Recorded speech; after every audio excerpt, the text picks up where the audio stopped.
Ambati silks Kanchipuram sari store now in Vijayawada. Exclusive పట్టు saris, సల్వాస్ and lehengas. నమస్తే, welcome to Suman TV. నేను పద్మిని. ప్రస్తుతంతో పాటు ప్రముఖ పంచాంగకర్త, వాస్తు జ్యోతిష పండితులు, హస్త సాముద్రిక నిపుణులు మేడికొండూరు విశ్వనాథ్ ప్రసాద్ గారు ఉన్నారు. మాట్లాడదాం. నమస్కారం అండి. ఓం మాతా పితృ గురుభ్యో నమః. నమస్కారం. సార్, రకరకాల రాజయోగాల గురించి చెప్తూ ఉంటారు. యోగాలు హండ్రెడ్స్ ఆఫ్ యోగాలు ఉన్నాయి అని అంటూ ఉంటారు. చాలా అట్రాక్టివ్గా మేము దీని గురించి తెలుసుకోవాలి అనుకున్నాం. మనం లాస్ట్ ఎపిసోడ్స్లో మాట్లాడుకున్నాం. గజకేసరి యోగం గురించి మాట్లాడుకున్నాం.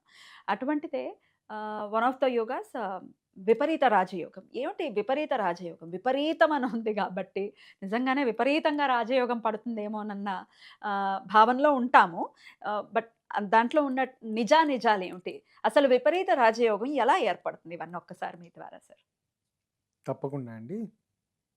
విపరీత రాజయోగం అనే పదంలో వచ్చే అర్థం మామూలుగా మనం చూస్తున్నప్పుడు విపరీతంగా ఉండే రాజ స్థాయి చేరుకోవటం అని మనం అర్థం చేసుకుంటూ ఉంటాం సామాన్యంగా. విపరీత రాజయోగం అంటే చాలా గొప్పగా ఇట్లా ఉంటుంది అని. వాళ్ళు ఉన్న స్థాయి కంటే, పుట్టిన స్థాయి కంటే కొంచెం ఉన్నత స్థాయికి, కొంచెం ఉన్నత స్థాయి, కొంచెం మరీ చాలా విపరీతంగా వచ్చే అంటే ఇప్పుడు బంగారం ధరలు విపరీతంగా పెరిగాయి అని చెప్పడంలో బంగారం ధర ఒక యూనిట్, ఒక గ్రాము ఒక యూనిట్ ఉండి అది ఉన్నట్లుండి 4-5 యూనిట్లుగా మారింది అనుకోండి, విపరీతంగా పెరగటం అనేది. సో అక్కడ ఉపయోగించే పదం విపరీతం అనేది ఇక్కడ ఉపయోగించటం కాదు. విపరీతము అంటే ఇక్కడ అర్థం చేసుకోవాల్సిన విషయం ఏమిటంటే, వాళ్ళు పుట్టిన కుటుంబ నేపథ్యం నుంచి ఆర్థికపరమైన స్థితి కావచ్చు, ఆరోగ్యపరమైన విషయాలు కావచ్చు, మిగతా స్థితిగతులు, సామాజికపరమైన స్థితిగతులు కావచ్చు, వీటన్నిటికంటే కొంచెం బెటర్ ఉన్నత స్థాయికి ఉండటం అనేది. ఇందులో మరొక పద్ధతి ఏమిటంటే, ఏదైనా విపరీతంగా జరిగింది అంటే దాన్ని చాలా డిఫరెంట్గా జరిగింది అని అనటానికి చెడు నుంచి మంచి డెవలప్ కావటం. అంటే ఉదాహరణకి ఒక వ్యక్తి ఉన్నట్టుండి రోడ్డు మీద వెళ్తూ ఉన్న సందర్భంలో అతనికి ఏదో చిన్న దెబ్బ తగిలింది అనుకుందాం, వేరే కారణం చేత దెబ్బ తగిలిందని అనుకుందాం. ఆ దెబ్బ తగిలినందుకు మిగతా చాలామందికి చాలా విపరీతమైన ఏవో గాయాలు అవన్నీ అయ్యాయి.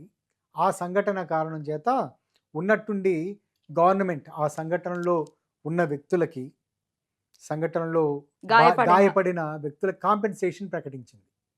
ఆ కాంపెన్సేషన్లో ఏమిటంటే, ఒకటి అది చిన్న గాయమైనా పెద్ద గాయమైనా అందరికీ ఒకేలాగా ఇచ్చేస్తారా? అందులో మామూలుగా స్కేల్ ఏదో ఉంటుంది కదా, మామూలు గాయం అయిన వాళ్ళకి వాళ్ళకి 1,00,000 రూపాయలు పరిహారం చెల్లిస్తున్నాము అని చెప్పింది అని అనుకోండి. ఇతనికి కాలికి దెబ్బ తగిలింది, ఒక రాయి గుచ్చుకొని, అది కూడా కట్టుకట్టని స్థాయిలోనే ఉన్నది. కాబట్టి ఆ దెబ్బకి అనుకోని విధంగా అతని 1,00,000 రూపాయలు వచ్చాయి. అంటే ఇక్కడ కాలికి దెబ్బ తగిల్చుకొని మిగతా వాళ్ళందరూ అవయవాలు పోగొట్టుకున్న వాళ్ళకి, మిగతా వాళ్ళందరికీ ఏవో కొంత కాంపెన్సేషన్ అంతా వచ్చింది. కానీ ఒక వ్యక్తికి కేవలం కాలికి దెబ్బ తగిలినంత మాత్రాన, తగిలిన కారణం చేత అతనికి, అందులో ఆ సంఘటనలో అతను ఉన్న కారణం చేత అతనికి కొంచెం ఎక్కువ డబ్బులు వచ్చాయి. ఈ ఎగ్జాంపుల్ ఎంతవరకు సరిపోతుంది? ఓకే. అదే ఇది ఇందులో ముఖ్యంగా మనకి జాతక చక్రంలో, రాశి చక్రాల్లో 6, 8, 12 స్థానాలు ఇవి కొంచెం నెగిటివ్ తత్వాలను సూచించే స్థానాలు. 6వ స్థానం అనేది సహజంగా రోగస్థానమని లేదా శత్రుస్థానమని చెప్తూ ఉంటారు. ఈ 6వ స్థానాధిపతి 6వ స్థానంలోనే ప్లేస్ చేయబడి ఉండటం, ఈ 3 స్థానాల్లో దేనితోటైనా మార్పు చెంది ఉండటం, అందులో ప్లేస్ చేయబడి ఉండటం, అంటే 6వ స్థానాధిపతి 8వ స్థానంలోను లేదా 12వ స్థానంలోనూ ప్లేస్ చేయబడి ఉండటాన్ని దాన్ని విపరీత రాజయోగంగా కన్సిడర్ చేస్తారు. దాన్ని హర్ష రాజయోగం అంటారు. దాని తర్వాత 8వ స్థానం మాంగళ్య స్థానం అని, ఆయుర్భావం అని, వీటన్నిటి గురించి అంచనా వేసేది. మాంగళ్య స్థానం అంటే బహుశా జీవిత భాగస్వామి యొక్క ఆయుర్దాయానికి సంబంధించిన విషయాలకు సంబంధించి చూసేది, లేదా ఆ, వాళ్ళ సొంత ఆరోగ్యానికి సంబంధించి వారి ఆయుర్దాయానికి సంబంధించి అంచనా వేసేది ఆ స్థానం. ఆ స్థానాధిపతి ఆ స్థానంలో కానీ, అంటే 8వ స్థానాధిపతి 8వ స్థానంలో కానీ, లేదా 6, 12 స్థానాల్లో కానీ ప్లేస్ చేయబడి ఉన్నప్పుడు అది కూడా విపరీత రాజయోగంగా కన్సిడర్ చేస్తారు. దాన్ని సరళ రాజయోగం అంటారు. ఇక మూడవది 12వ స్థానాధిపతి, 12వ స్థానం. ఇది వ్యయస్థానం. ఈ 12వ స్థానాధిపతి వ్యయస్థానం అంటే మన డబ్బులు ఖర్చు, పూర్వజన్మ సుకృతాలు, ఇటువంటి వాటన్నిటిని మనం అంచనా వేస్తూ ఉంటాం. మనకి తీర్చవలసిన అప్పులు, అంతే కదా. వ్యయస్థానం మనకు వచ్చే రాబడి కంటే ఎక్కువ ఖర్చు, అటువంటి బ్యాలెన్స్ షీట్ని తయారు చేసుకోవడానికి ఉపయోగపడేది 12th హౌస్. ఈ 12th హౌస్కి సంబంధించిన అధిపతి 12th హౌస్లోనే ప్లేస్ చేయబడి ఉన్నాడు అనుకున్నాం. దాన్ని విమల రాజయోగం అంటారు. 12వ స్థానాధిపతి 8వ స్థానంలో ఉన్నా, లేదా 6వ స్థానంలో ఉన్నా ఈ యోగాలు వర్తిస్తాయి. ముందు వివరించినట్లుగా ఈ పేరులో విపరీతంగా రాజయోగం పడుతుంది అని అనుకోవటం కరెక్ట్ కాదు. విపరీత తత్వం ఎలాగంటే నెగటివ్ నుంచి పాజిటివ్లోకి మారటం. ఒక సన్నివేశం నెగటివ్గా జరిగి దానికి సంబంధించి ఈ సరళ రాజయోగానికి సంబంధించిన ఒక సంఘటన చూశాను. అందులో ఒక వ్యక్తి ఒకరు వారికి సంబంధించి వాళ్ళ తండ్రి గారు, వాళ్ళ నాన్నగారు వయసులో, ఇతను కొంచెం వయసులో, చిన్న వయసులోనే ఉన్నప్పుడు, మేబీ 20 సంవత్సరాలు 21 సంవత్సరాల వయసులో ఉన్నప్పుడు అనుకోని విధంగా ఆయన ఒక అనారోగ్య కారణాల చేత, వేరే కారణాల చేత అతనికి వారు కాలం చేసిన సందర్భాల్లో ఇతను ఏమాత్రం ఏమీ తెలియని వ్యక్తి. ఎవరు? ఈ పర్టికులర్గా చెప్పిన అష్టమ స్థానాధిపతి సరళ రాజయోగం. అటువంటి లక్షణాలు, ఏమీ చదువు మీద ధ్యాస లేదు, 10th క్లాస్లో పాస్ కావడానికే చాలా కష్టపడుతున్న వ్యక్తి. ఆ దిగులు వాళ్ళ నాన్నగారికి ఉంది. కానీ ప్రభుత్వపరమైన కాంపెన్సేటరీ ఉద్యోగం ఆ అబ్బాయికి లభించింది. దాంతో అతని అర్హత 10th క్లాసే పాస్ కాలేదు కాబట్టి అతనికి ప్రభుత్వపరంగా ఇచ్చింది ఒక అటెండర్ స్థాయి ఉద్యోగం ఇచ్చారు. దాని తర్వాత అందులో కొంచెం కుదురుకున్నాక కొంచెం ఎదగటానికి మిగతా వీళ్ళ సలహాల మేరకు అతను వేరే ఎగ్జామ్ రాసి 10th క్లాస్ సర్టిఫికేట్ తెచ్చుకొని ఆ విధంగా రికార్డ్ అసిస్టెంట్ అయ్యాడు. ఆ తదుపరి మరలా మిగతా వాళ్ళ సలహాల మేరకు, వీళ్ళందరూ చేస్తున్న దాని మేరకు అతను ఉన్న స్థాయిని మెరుగుపరుచుకుంటూ క్లరికల్ సైడ్ ఉన్న వ్యక్తి దాని తర్వాత టెక్నికల్ సైడ్కి సంబంధించి చదువుకోవటం వలన క్రమంగా వర్క్ ఇన్స్పెక్టర్ అయ్యాడు. దాని తర్వాత అదే డిపార్ట్మెంట్లో అతను ఇంజనీరింగ్ స్థాయికి వెళ్ళాడు. విపరీత రాజయోగం అనేది ఈ విధంగా వర్తించింది. అంటే ఒరిజినల్గా జరిగినది ఏమిటి? నెగటివ్. తండ్రిని కోల్పోవటం అనేది నెగటివ్. కానీ ఆ నెగటివ్ నుంచి పాజిటివ్ డెవలప్ కావటం. అలాగే స్టెప్ బై స్టెప్ ఇందులో ఒక్కటి అతనికి అవకాశం ఇచ్చి బేస్ ఏర్పడటం అనేది ఆ విధంగా జరిగింది.